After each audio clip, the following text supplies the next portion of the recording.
Ladies and gentlemen, like many of you today, I remember vividly the moment I knew the Global Diploma Certified Professional Coach program was the right program for me.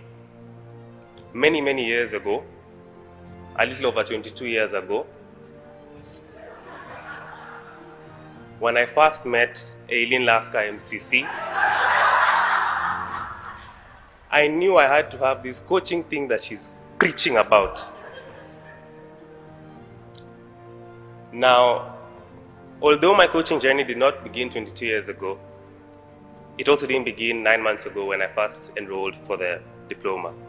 The photo in front of you is of a 15-year-old Alex, taken on a day he had accompanied his mother to work, where she was training senior managers and organizational leaders on leading with a coaching mindset. Now, at the time, I didn't know much about coaching or leadership, but I remember thinking to myself, these grown-ups are a bit too emotional about this coaching thing.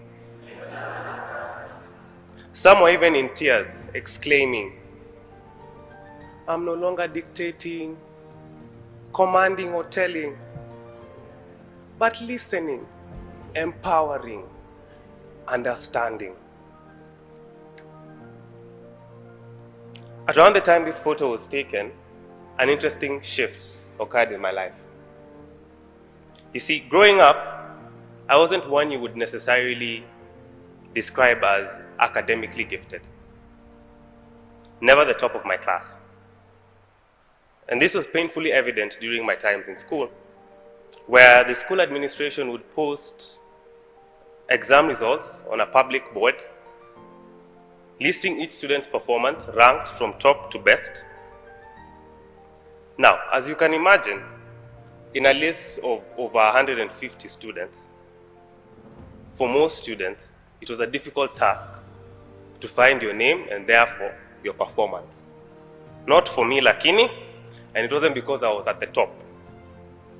Much like our government, I adopted a bottom-up approach.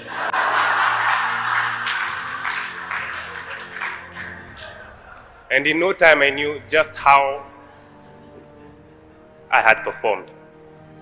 Furthermore, it didn't make things easier that I come from a home of such high achievers and high performers with stories of, "Alex, you know, I walked over 15 kilometers to school. Na nilipita hii maths." Okay, you have 42 out of 50, lakini hiyo 8 umeachia nani? That, "Alex, you have 1 head, 2 hands, and 2 legs, just like that number 1. Now, although these statements were made as an attempt to encourage me that even in adversity, if you set your mind to something, you can achieve, that those deemed as excellent are just as human as you are, they instead planted seeds of self-doubt, making me feel not intelligent enough, not smart enough, just not good enough. In high school, during open days, one every term, the school would invite parents to come and have a conversation with the teachers on the students' performance. And how this was set up was all the teachers would be in one big hall just like this, each teacher with a desk and a chair. And if you got below a C+ in a particular subject, you had to meet that subject's teacher with your parents. Now, our school had many events during the calendar year where they invited parents. And my parents did their very best to attend as many as they could. But if there was one that attendance was guaranteed, it was open days. And so, being the loving child that I am, noticing just how passionate my parents are about these open days, I ensured we saw all the teachers.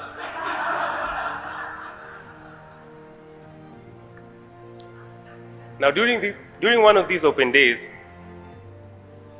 after having the same conversations we had had the previous term and the term before that with the same teachers, We had had these conversations with the previous term and the term before that, whilst giving my usual "I'm sorry for disappointing you" speech that I had given the previous term and the term before that. My mother said to me something that has forever stuck with me. "Alex, as long as you do your best, we're happy. How can we support you to do your best, to be your best?"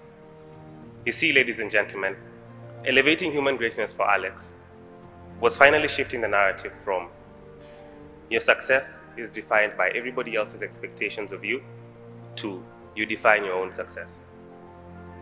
There's a famous proverb.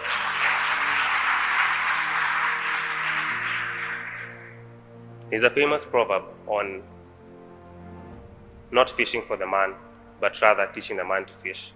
I dare argue it's less about teaching the man to fish and more about, first, understanding his current reality with regards to fishing.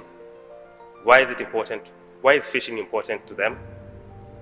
How do they choose to move forward given that why?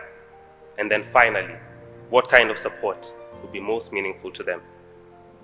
Ladies and gentlemen, like the senior managers and organizational leaders when I had accompanied my mom to work, I urge all of you to elevate from a point of empathy, to elevate from a point of understanding, to elevate from a point of acceptance.